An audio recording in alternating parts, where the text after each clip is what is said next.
Hello viewers, good morning, Radhe Radhe. कैसे हो आप सभी लोग? आई होप आप सभी स्वस्थ और मस्त होंगे और अपनी स्टडी को कंटिन्यू कर रहे होंगे। तो यहाँ मेरी सुबह की शुरुआत हो रही थी मॉर्निंग के 6 बजे से। और मैं मॉर्निंग में चाय वाय पीने के बाद में, नहाने के बाद में, अपना जो मॉर्निंग के सारे काम होते हैं वो कंप्लीट करने के बाद में आज मैं यहाँ पर मंदिर की अपने सफाई कर रही थी। हमारे घर पे मंदिर है तो उसी की मैं सफाई कर रही थी, क्योंकि 2 तारीख को है बसंत पंचमी। संडे को बसंत पंचमी है तो उसमें भगवान जी के कपड़े चेंज करने होते हैं। कोई भी त्यौहार आता है तो हम लोग अपने भगवान जी के कपड़े चेंज करते हैं। नवरात्र आते हैं तो उसमें रेड कलर के कपड़े पहनाते हैं, बसंत पंचमी आती है तो उसमें पीले कलर के कपड़े पहनाते हैं, और सावन आता है तो हरे कलर के कपड़े पहनाते हैं। तो वही मैं यहाँ पर मंदिर की सफाई कर रही थी। सब कुछ पोंछने ओछने के बाद में, उसके बाद में भगवान जी के कपड़े पुराने वाले निकाल दिए थे और नए जो बसंत पंचमी के कपड़े थे वो मैं यहाँ पर पहना रही थी।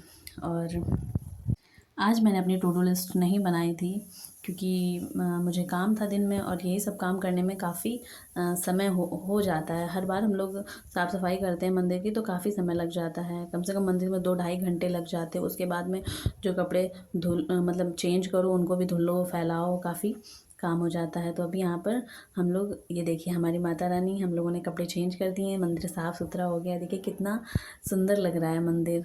ये हमारे मंदिर के भगवान जी हैं सारे, सभी को हम लोगों ने पीले पीले कपड़े पहना दिए, सभी भगवान जी को। तो आप लोग भी दर्शन कर लीजिए। और ये हो गया मेरा मंदिर साफ़। ये रहे पुराने कपड़े जो चेंज करने हैं। उसके बाद में मैंने अपना लंच किया। लंच करने के बाद में, ये लंच जो है ये 2 लोगों का है, एक लोगों का नहीं है। एक लोग इतना नहीं खाएंगे, मतलब मैं अकेली इतना नहीं खाऊंगी, तो 2 लोगों का लंच है। उसके बाद में मैं आ गई थी अपनी स्टडी पे, और स्टडी करने में बैठी थी 1:30 बजे, दोपहर के 1:30 बजे। तो वही फिर मैंने सोचा कि जो भी समय बचा है, जितनी भी हो पाती है मैं अपनी स्टडी कर लेती हूँ। तो अभी मैं यहाँ पर सबसे पहले मेरा काम होता है स्टडी में करंट अफेयर्स नोट करना। चाहे मैं जितने टाइम स्टडी करने बैठूँ, मॉर्निंग में या सुबह की 4 बजे, या अपना डेली रूटीन के काम ख़त्म करने के बाद बैठूँ, तो सबसे पहले मैं करंट अफेयर्स नोट डाउन कर लेती हूँ। क्योंकि करंट अफेयर्स का वीडियो मॉर्निंग में ही आ जाता है, तो फिर मैं सोचती हूँ कि करंट अफेयर्स कंप्लीट हो जाता है तो जैसे लगता है मतलब एक टॉपिक कंप्लीट हो गया, एक सब्जेक्ट कंप्लीट हो गया। तो अभी मैं यहाँ पर करंट अफेयर्स नोट डाउन कर रही थी। करंट अफेयर्स 31 जनवरी का करंट अफेयर्स मैं नोट डाउन कर रही थी। और इसके बाद में करंट अफेयर्स नोट डाउन हो जाएगा। फिर मैंने सोचा था कि आज मैं टेक्स्ट बुक से टेस्ट लगा लेती हूँ। अभी टाइम नहीं मिलेगा आज पढ़ने का कोई भी टॉपिक, तो मैंने सोचा कि क्यों ना मैं टेक्स्ट बुक से टेस्ट लगा के देखूँ कि मेरे कितने मार्क्स बन रहे हैं। अभी जो मैंने पिछला पढ़ा है, पिछला टॉपिक, तो उसको देखती हूँ कि क्या पढ़ा है मैंने, पढ़ा है जो मुझे समझ आ रहे हैं, उसके क्वेश्चंस मुझे आ रहे हैं या नहीं। मैथ्स टेस्ट में तो पूरा आ जाता है ना, सारे सब्जेक्ट आते हैं।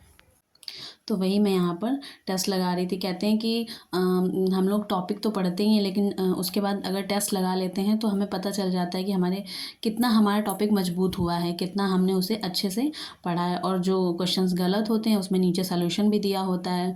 तो अगर आप लोग भी चाहते हैं अपनी तैयारी को अच्छा करना, तो टेस्ट ज़रूर लगाइए। कोई भी टॉपिक कंप्लीट करने के बाद उसके टेस्ट लगा लीजिए, तो उससे पता चल जाएगा। और जो क्वेश्चंस गलत हो जाते हैं उसमें नीचे सॉल्यूशन भी दिया रहता है।